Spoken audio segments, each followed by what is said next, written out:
मनसे अध्यक्ष राज ठाकरेंची तोफ 6 नोव्हेंबरला सोलापूरमध्ये धडाडणार आहे। सोलापूर दक्षिण, सोलापूर शहर उत्तर आणि सोलापूर मध्यच्या उमेदवारांसाठी राज ठाकरे प्रचार सभा घेणार आहेत। सोलापुरातील भंडारी मैदानावर राज ठाकरेंची ही सभा आयोजित करण्यात आली आहे, तर सोलापूर ग्रामीणमधील उमेदवारांसाठी ते मंगळवेढ्यामध्ये दुसरी सभा घेतील।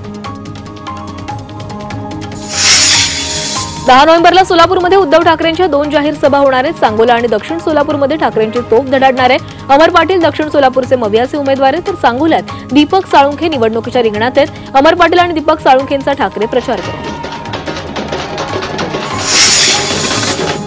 मुख्यमंत्री एकनाथ शिंदे मुंबईतून आज प्रचाराचा नारळ फोडणार आहेत। आज कुर्ला नेहरू नगर आणि अंधेरी पूर्व येथे शिवसेनेची पहिली जाहीर सभा पार पडणार आहे। कुर्ला नेहरू नगर विधानसभा मतदारसंघातील शिवसेना उमेदवार मंगेश कुडाळकर यांच्यासाठी मुख्यमंत्री सभा घेत आहेत।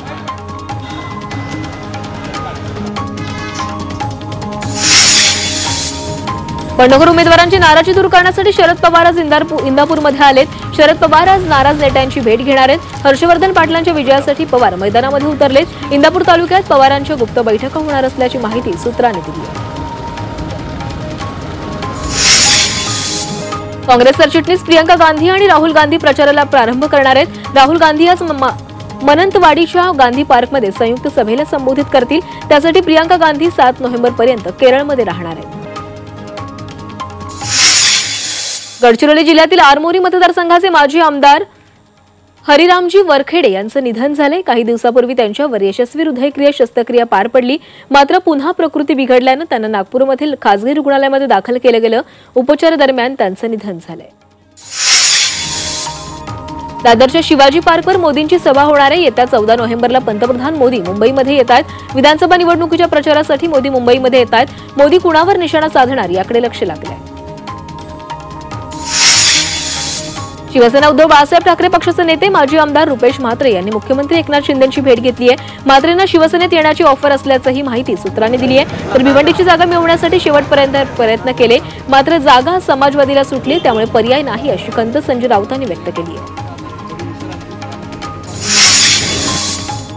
जितेंद्र आव्हाडांच्या विधानानंतर राष्ट्रवादीचे नेते आक्रमक झालेत। आव्हाडांना मुंब्रा इथल्या सभेत उत्तर देणार असल्याचं अमोल मिटकरींनी ट्विटरवरून म्हटलंय।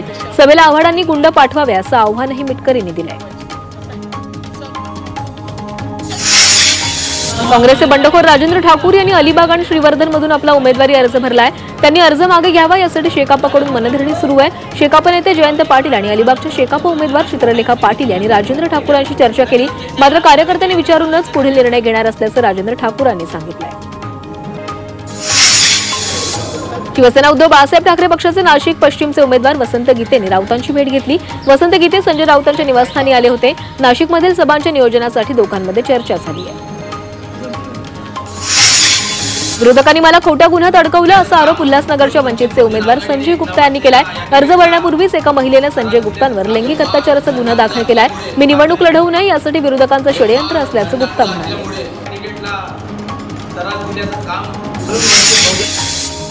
अकोला पश्चिमचे उमेदवार हरीश अलीम चंदानी यांनी अर्ज मागे न घेण्यासाठी नागरिकांनी त्यांना घेराव घातला। गेल्या 25 वर्षापासून नगरसेवक राहिलेले हरीश अलीम चंदानी यांनी भाजपमध्ये बंड करत नामांकन अर्ज भरलाय, मात्र आता त्यांनी अर्ज मागे घेऊ नये अशी मागणी मतदारसंघातील नागरिकांनी केली आहे। अकोलकोट मतदारसंघामधून भाजपचे सचिन कल्याण शेट्टी आणि काँग्रेसचे सिद्धराम म्हेत्रे यांच्यामध्ये दुरंगी लढत पाहायला मिळणार आहे, तर आता दोन्ही प्रतिस्पर्धी उमेदवारांच्या वतीने दौऱ्यावर अधिक भर दिला जातो। चंद्रपूर राखीव जागेवरील मनसे उमेदवारांना अर्जच भरला नसल्यामुळे गूढ कायम आहे। मनसेकडून मनदीप रोडे यांना उमेदवारी जाहीर करण्यात आली होती, मात्र रोडे माध्यमांसमोर येत नसल्यानं चर्चांना उधाण आले। उमेदवारी जाहीर होऊनही अर्ज न भरल्यानं इतर इच्छुकांची संधी हुकल्यानं पक्षात चलबिचल सुरू आहे। भाजप आमदार चित्रा वाघ भाऊबीज निमित्त आमदार प्रसाद लाड यांच्या निवासस्थानी आल्या। त्यांनी प्रसाद लाड यांना ओवाळून भाऊबीज साजरी केली। यावेळी काँग्रेसमधून भाजपमध्ये आलेले रवी राजा यांनी प्रसाद लाड यांची भेट घेतली। आशिष शेलार आणि पद्मविभूषण आशा भोसले यांनी भाऊबीज साजरी केली। दरम्यान आशाताईंनी आशिष शेलारांचं औक्षण करत त्यांना पेढा भरवला। त्यानंतर दोघांनी मनमोकळ्या गप्पा देखील मारल्या।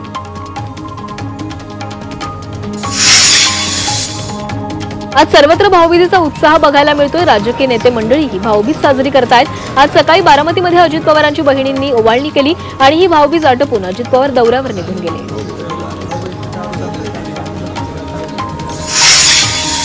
जुन्नरच्या कांदळीमध्ये मुक्ताई देवी यात्रा उत्सव साजरा केला जातोय। खासदार अमोल कोल्हे आणि महाविकास आघाडीचे उमेदवार सत्यशील शेरकर यांनी बैलगाडा घाटात हजेरी लावली। यावेळी कोल्हे आणि शेरकर यांनी बैलगाडा मालक व तरुणांसोबत संवाद साधला। लाडक्या बहिणींनी मुख्यमंत्र्यांच्या पाठीशी खंबीरपणे उभं राहावं अशी अपेक्षा सांगोल्याचे आमदार शहाजीबापू पाटलांनी व्यक्त केली आहे। बहिणींसोबत त्यांनी भाऊबीज साजरी केली। बहिणींमुळे जीवनात यशस्वी झालो असं म्हणत त्यांनी कृतज्ञता व्यक्त केली। पुण्यातील भोई प्रतिष्ठानच्या वतीनं अग्निशमन दलाच्या जवानांसोबत भाऊबीज साजरी करण्यात आल्या। यावेळी राज्य महिला आयोगाच्या अध्यक्ष रुपाली चाकणकर यांच्यासह इतर महिलांनीही जवानांचं औक्षण केलं। दरम्यान कार्यक्रमाला केंद्रीय मंत्री मुरलीधर मोहोळ यांच्यासह रवींद्र धंगेकर आणि हेमंत रासने देखील उपस्थित होते। वाशिमच्या उंबरडामध्ये गोवर्धन पूजेनिमित्त गायीची वाजत गाजत मिरवणूक काढली। गायींना फुलांचा हार घालून सजवलेलं होतं। गोड नैवेद्य दाखवत भव्य मिरवणूक काढण्यात आली। ही मिरवणूक पाहण्यासाठी ग्रामस्थांनी मोठी गर्दी केली। जळगावमधील अपेगावमध्ये भाऊबीज निमित्त संत मुक्ताईला साडीचोळी अर्पण केली जाते। ज्ञानेश्वर महाराज अपेगावकर यांच्या हस्ते दरवर्षी साडीचोळी अर्पण करण्यात येते। ही परंपरा अद्यापही कायम आहे। सिंधुदुर्गच्या कुणकेश्वर मंदिरात दीपोत्सव साजरा करण्यात आला। दरवर्षीप्रमाणे यावर्षी कुणकेश्वर मंदिराला आकर्षक सजावट करून विद्युत रोषणाईही करण्यात आली। त्याचसोबत महादेवाच्या पिंडीभोवती फुलांची आरासही करण्यात आली। जळगावच्या यावल तालुक्यातल्या सातपुड्याच्या पर्वतरांगांमध्ये आदिवासी पाड्यांवर बलिप्रतिपदेला बैलांचं पूजन केलं गेलं। पोळ्याप्रमाणेच बैलांना रंगरंगोटी करून गुळाधुडाचं नैवेद्य खाऊ घालून हा उत्सव साजरा केला गेला। जालन्यातल्या दहिफळ खंदारे गावात बंजारा समाजानं आगळीवेगळी दिवाळी साजरी केली। दिवाळीला तांड्यावरच्या मुली जंगलातून वेगवेगळ्या वनस्पती आणतात आणि त्यांचं पूजन करतात। या वनस्पतींचं महत्त्व गाण्यातून सांगितलं जातं। अमरावतीतल्या तिवसा तळेगावात ठाकुरिया गावात दिवाळीनिमित्त गवळण नृत्य केलं जातं। पुरुष स्त्री वेशात घरोघरी नृत्य करतात। या गवळणींना लोक धान्य आणि पैसे भेट देतात। यामुळे लोकांचं मनोरंजनही होतं आणि लोकनृत्याची परंपराही जपली जाते। बीडच्या केजमधल्या संत तुकोबराय पवनधाममध्ये दीपोत्सव साजरा केला जातोय। दीपावली निमित्त 24,000 दिव्यांनी पावनधाम उजळून निघाला। 13 वर्षांपासून दीपोत्सवाचा परंपराही सुरू आहे। यावेळी रंगीबेरंगी आतषबाजीनं पावनधाम परिसर उजळून निघाला। अलिबागमधील भैरवनाथ मंदिरात दीपोत्सव साजरा करण्यात आला। मंदिर आणि तलावपाली परिसरात हजारो दिव्यांच्या प्रकाशात उजळून निघाला। यावेळी शोभेच्या फटाक्यांची आतषबाजीही करण्यात आली। दरम्यान दीपोत्सव नजारा पाहण्यासाठी नागरिकांनी गर्दी केली। रायगडमध्ये भाऊबीजेच्या सणानिमित्त चिकन मटणाला मोठी मागणी केली जाते। सकाळपासूनच मटणाच्या दुकानावर ग्राहकांच्या रांगा लागल्यात। यात आज रविवार असल्यानं ही मागणी आणखी वाढली आहे।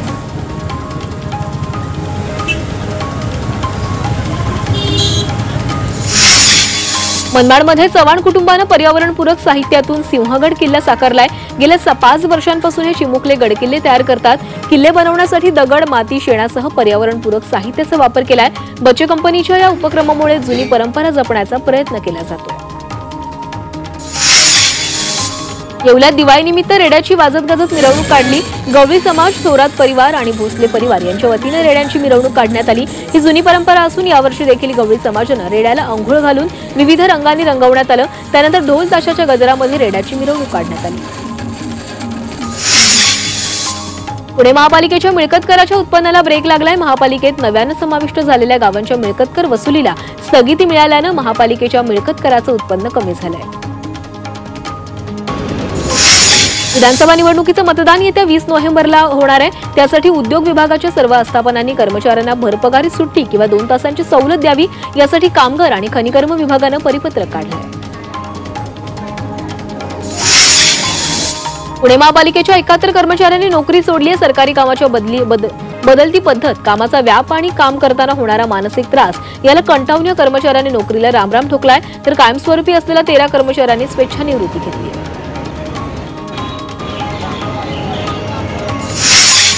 उल्हासनगरच्या कॅम्प नंबर 3 परिसरात भीषण आग लागली। चप्पल गोडाऊनला रात्रीच्या सुमारास ही आग लागली। आगीत गोडाऊनमधील सर्व साहित्य जळून खाक झाले। दरम्यान आगीवर नियंत्रण मिळवण्यात यश आलं असून सुदैवाने या आगीमध्ये कोणतीही जीवितहानी झाली नाही।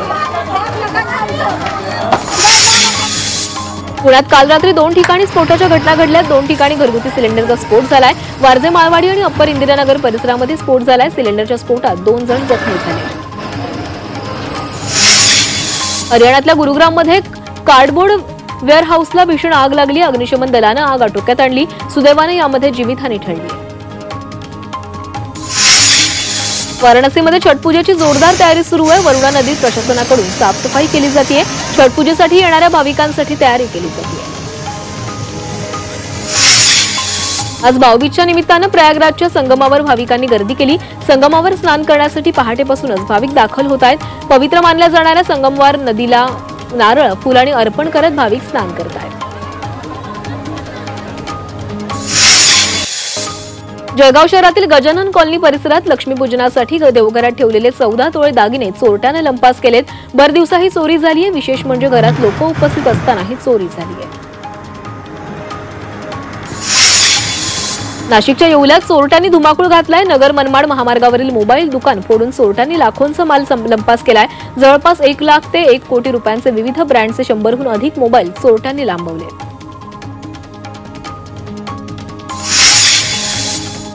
यवतमाळच्या पुसदमध्ये फटाके फोडण्याच्या वादातून तरुणाचा निर्घृण खून करण्यात आलाय. सीसीटीव्हीत खुनाची घटना चित्रित झाली आहे. फटाके फोडत असताना त्यांच्यात बाचाबाची झाली आणि रागाच्या भरात आरोपीने तरुणावर छातीनं सपासप वार केले.